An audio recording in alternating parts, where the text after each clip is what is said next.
Bismillahirrahmanirrahim. Assalamualaikum warahmatullahi wabarakatuh.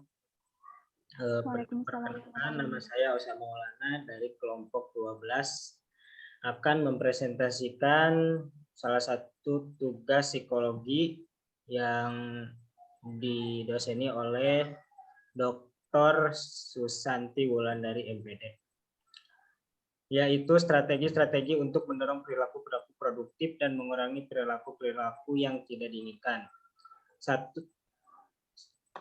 Pemateri pertama yaitu yang akan disampaikan oleh saya sendiri, pemateri kedua yang akan disampaikan oleh Tia Azahra, dan pemateri ketiga akan disampaikan oleh Gia Sapuro. Untuk pemateri pertama yaitu saya sendiri. Satu, mengaplikasikan prinsip-prinsip behavioris untuk mendorong perilaku yang sesuai dan produktif sepanjang sekolah. Kebanyakan behavior kontemporer menyarankan untuk mendorong perilaku yang positif serta mencari dan menguatkan apa yang benar dengan perilaku siswa. Contoh, sebagai guru kita harus yakin bahwa perilaku produktif siswa biasanya menimbulkan intrinsik dan ekstrinsik. Yang pertama, menggunakan penguatan secara efektif. Menggunakan penguatan secara efektif, tentukan banyak hal yang harus diperhatikan. Yang pertama yaitu tentukan perilaku yang diinginkan di awal penguatan. Yang kedua, pastikan semua siswa secara rutin menerima penguatan untuk perilaku yang diinginkan, yaitu sebelum memulai pelajaran atau intervensi perilaku, bahwa behavioris merekomendasikan kita untuk menjelaskan hasil-hasil akhir yang diinginkan.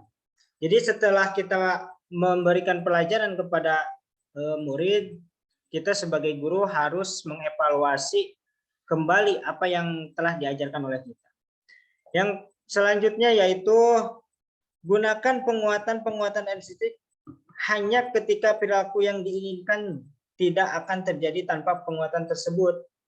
Nah, untuk ini kita harus memberikan perilaku tersebut, penguatan tersebut apabila hal yang kita tidak diinginkan itu tidak dilaksanakan oleh siswa.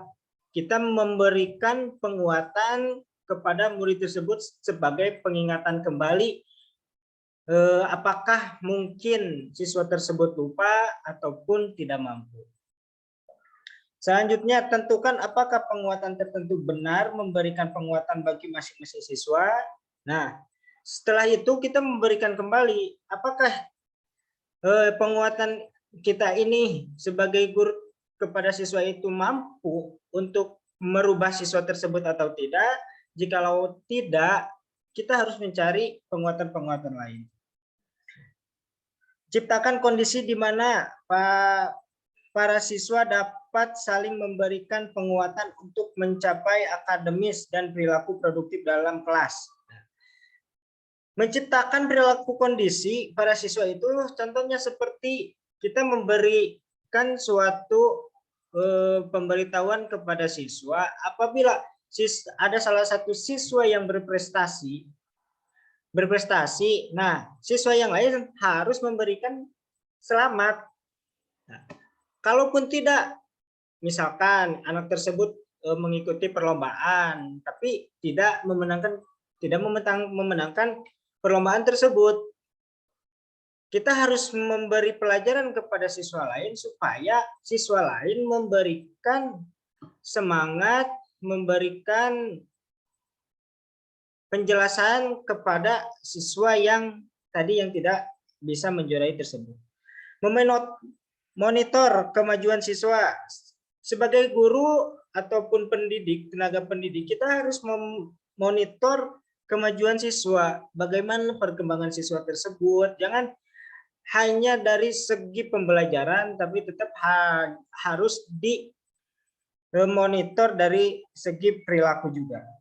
Pertimbangkan penggunaan teknologi digital atau mekanis. Nah, untuk teknologi digital kita opsional dikarenakan apa? Jikalau emang memungkinkan, kita membutuhkan, kita gunakan. Jikalaupun tidak, kita tidak dibutuhkan, lebih baik tidak.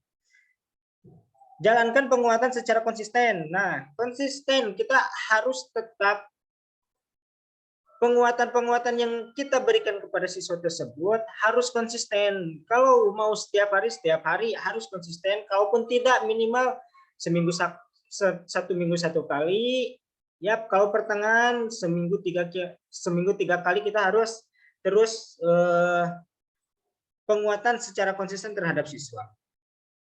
Ketika suatu perilaku sudah terbentuk, yang selanjutnya yaitu ketika suatu perilaku terbentuk, perlahan hentikan pemberian penguatan ekstrinsik kepada siswa. Nah, untuk ini kita jikalau saran-saran, keinginan kita sebagai tenaga pendidik kepada siswa tersebut sudah dilaksanakan kepada siswa, kita sebagai tenaga pendidik harus perlahan menghentikan penguatan-penguatan tersebut. Efek yang akan ditimbulkan dari siswa tersebut adalah siswa akan merasa bosan, akan berpikir kita sudah melaksanakan apa yang diinginkan guru, tapi tenaga pendidik terus menguatkan kita. Jadi akan ada merasa bosan kepada tenaga pendidik. Selanjutnya yaitu membentuk perilaku. Membentuk perilaku baru melibatkan langkah-langkah berikut. Satu, memberikan respon yang baik terhadap perilaku yang baik. Sebagai tenaga pendidik, apabila ada yang perilaku yang baik dikerjakan oleh siswa, kita harus memberikan respon baik juga kepada siswa tersebut. Contoh seperti memberikan penghormatan atau memberikan hadiah, memberikan selamat apabila siswa itu mencapai apa yang telah kita inginkan. Yang selanjutnya, berikan penguatan pada suatu respon yang lebih dekat meresponsif perilaku yang diinginkan. Yang selanjutnya, berikan penguatan pada suatu respon yang menyerupai perilaku yang diinginkan lebih baik lagi. Nah, kita harus menyesuaikan respon kita itu terhadap siswa tersebut. Jangan sampai siswa tersebut melakukan A, respon kita B, gitu. Jadi harus sesuai. Yang selanjutnya yaitu berikan penguatan hanya pada perilaku yang diinginkan.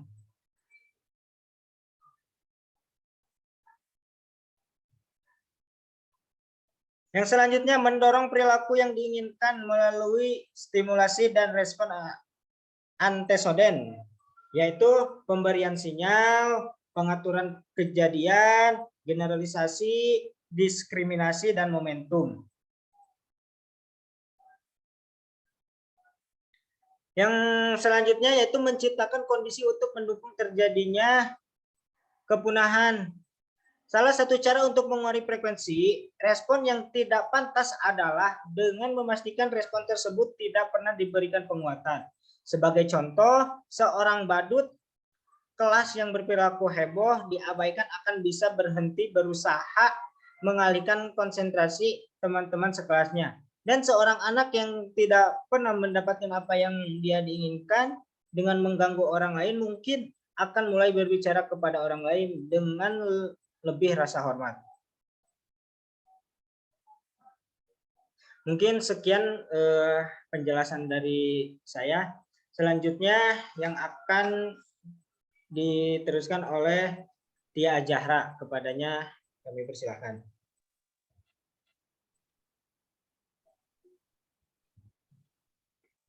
Baik, terima kasih. Assalamualaikum warahmatullahi wabarakatuh. Di sini saya akan melanjutkan materi dari Saudara Osama Maulana, yaitu strategi-strategi untuk mendorong perilaku-perilaku produktif dan mengurangi perilaku-perilaku yang tidak diinginkan. Yaitu memberikan sinyal queen terhadap perilaku yang tidak sesuai. Bagaimana kita dapat menggunakan sinyal untuk mengingatkan para siswa tentang apa yang seharusnya mereka lakukan? Kita juga dapat memberikan sinyal tentang apa yang seharusnya tidak mereka lakukan. Sebagai contoh, kita dapat menggunakan bahasa tubuh, mungkin membuat kontak mata dan mengangkat alis atau kedekatan fisik, bergerak, mendekati siswa dan berdiri di sana sampai perilakunya yang bermasalah itu berhenti. Ketika kehalusan tidak lagi bekerja, isyarat verbal singkat patut dilakukan, mungkin menyebutkan nama siswa atau jika perlu menunjuk perilaku yang tidak pantas. Misalnya, Tejia, singkirkan telepon selulermu, seperti itu. Poin kedua yaitu memberikan penguatan pada perilaku yang tidak kompatibel. Kita seringkali mengurangi frekuensi perilaku yang tidak produktif hanya dengan memberikan penguatan pada perilaku alternatif. Idealnya, dua perilaku ini merupakan perilaku yang tidak kompatibel, yang tidak dapat dijalankan bersamaan. Sebagai contoh, duduk bertentangan dengan berdiri. Memakan kerupuk tidak bisa dilakukan sambil menyanyi, atau setidaknya sambil menyanyi dengan baik. Terus mengecek pesan baru di telepon seluler Anda bertentangan dengan memperhatikan kuliah. Dalam setiap kasus, kita tidak mungkin melakukan kedua aktivitas pada waktu yang sama persis. Kemudian, menggunakan hukuman jika diperlukan. Beberapa perilaku tidak pantas memerlukan penanganan segera, misalnya perilaku yang mungkin mengganggu pembelajaran di kelas secara signifikan atau mencerminkan rasa tidak hormat terhadap hak-hak dan keselamatan orang lain. Sering terlontar kritik mengenai hukuman, bahwa hukuman itu tidak manusiawi atau bahwa hukuman itu kejam dan barbar. Bentuk hukuman tertentu seperti penyiksaan fisik dan penghinaan di depan umum memang merupakan perlakuan tidak manusiawi. Berikut ditampilkan beberapa petunjuk untuk menggunakan hukuman secara efektif dan manusiawi. Yang pertama yaitu pilihlah konsekuensi yang benar-benar menghukum tanpa terlalu keras. Setiap konsekuensi yang tidak menyenangkan harus cukup kuat agar dapat menjauhkan para siswa dari keterlibatan dalam perilaku yang akan mendatangkan hukuman di masa depan. Yang kedua yaitu beritahukan sebelumnya kepada siswa bahwa perilaku-perilaku tertentu akan dihukum dan jelaskan bagaimana perilaku-perilaku tersebut akan dihukum. Yang ketiga, lakukan konsekuensi yang sudah ditentukan sebelumnya. Yang keempat, jalankan hukuman secara privat, khususnya ketika siswa-siswa lain tidak menyadari adanya kesalahan.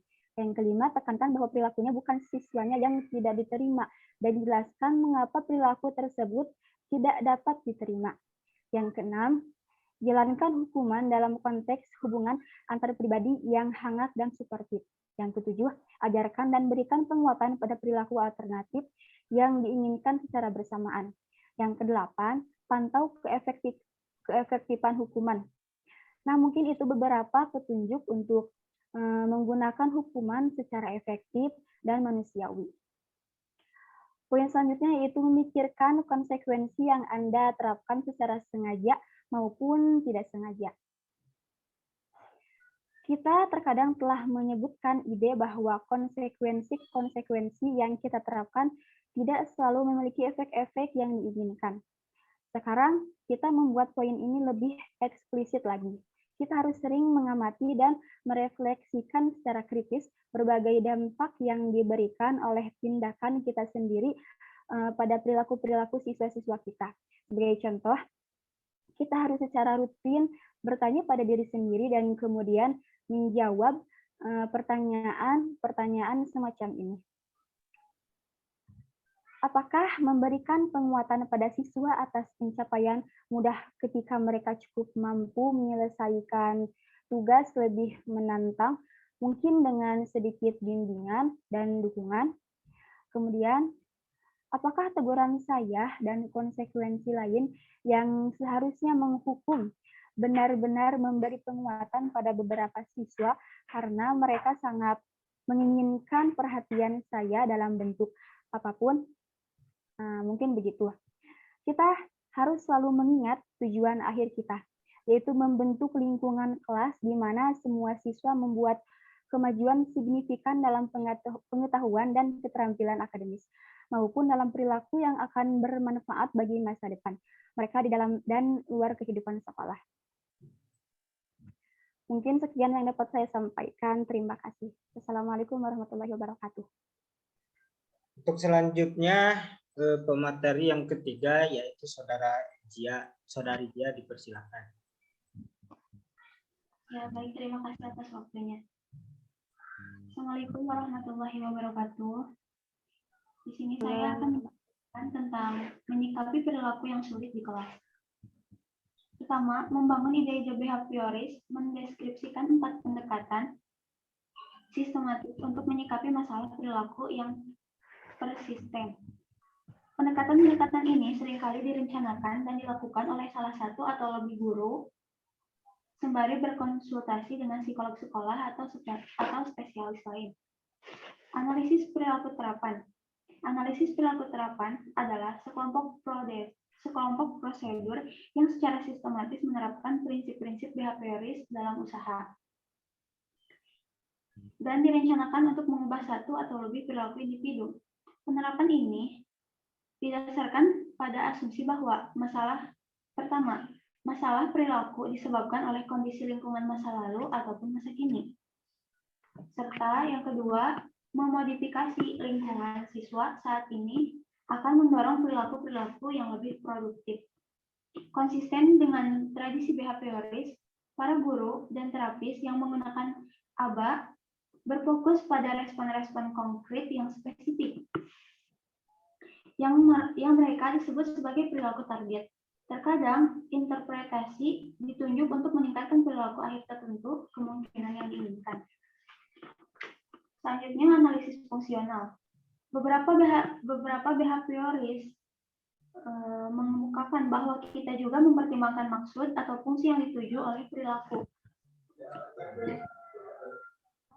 Kita juga mempertimbangkan siswa yang tidak pantas sebuah pendekatan yang dikenal sebagai analisis fungsional.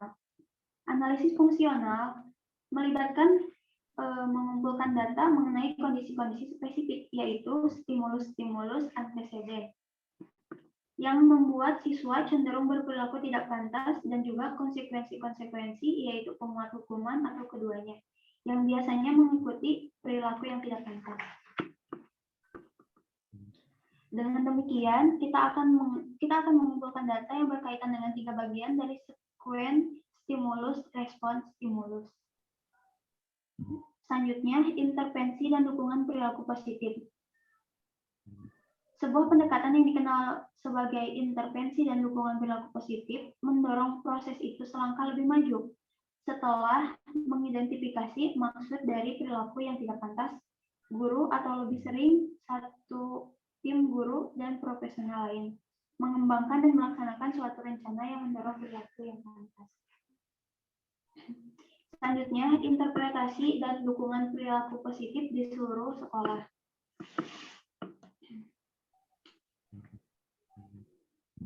Dalam interpretasi ini, yang mendorong perilaku produktif pada semua siswa, yaitu program intervensi dan dukungan perilaku positif jelas memiliki elemen-elemen dari teori behavioris, termasuk fokusnya pada pembangunan lingkungan, yang memberikan penguatan pada perilaku yang diinginkan dan penghilang perilaku-perilaku yang tidak diinginkan. Pada waktu yang sama, mereka juga menggabungkan teori-teori kontemporer mengenai motivasi, seperti dicerminkan dalam usaha mereka untuk meminimalkan kecemasan, memberikan kesempatan untuk membuat pilihan, dan mendorong penguasaan tugas-tugas yang akan diberikan. Keragaman dalam perilaku siswa dan reaksi siswa terhadap berbagai konsekuensi, mengakomodasi latar belakang pribadi dan budaya serta kebutuhan khusus para siswa dalam penerapan Anda mengenai prinsip-prinsip behavioris. Ketika mengambil perspektif behavioris, kita menyadari bahwa setiap siswa membawa riwayat lingkungan dan pengalaman masing-masing yang unik. Dan keragaman semacam ini merupakan alasan utama adanya pola-pola perilaku berbeda yang kita lihat. Beberapa siswa mungkin memiliki stimulus tertentu yang berasosiasi dengan peristiwa yang membangkitkan kecemasan. Dan banyak siswa tidak diragukan telah diberi penguatan dan hukuman oleh orang tua, guru sebelumnya, teman-teman sebaya, dan anggota komunitas lainnya untuk berbagai jenis perilaku. Selanjutnya, yang terakhir, mengakomodasi siswa-siswa berkebutuhan khusus. Penggunaan prinsip-prinsip behavioris yang terstruktur dan sistematis seperti yang diwujudkan dalam intervensi dan dukungan perilaku positif akan sangat efektif bagi siswa-siswa yang memiliki gangguan kognitif, sosial, dan perilaku. Ya, sekian yang dapat saya sampaikan. Terima kasih. Terima kasih kepada Saudara Jia. Mungkin penjelasan dari Saudara Jia itu adalah penutup. Sekian kami dari kelompok 12. Mohon maaf bila banyak kesalahan. Wassalamualaikum warahmatullahi wabarakatuh.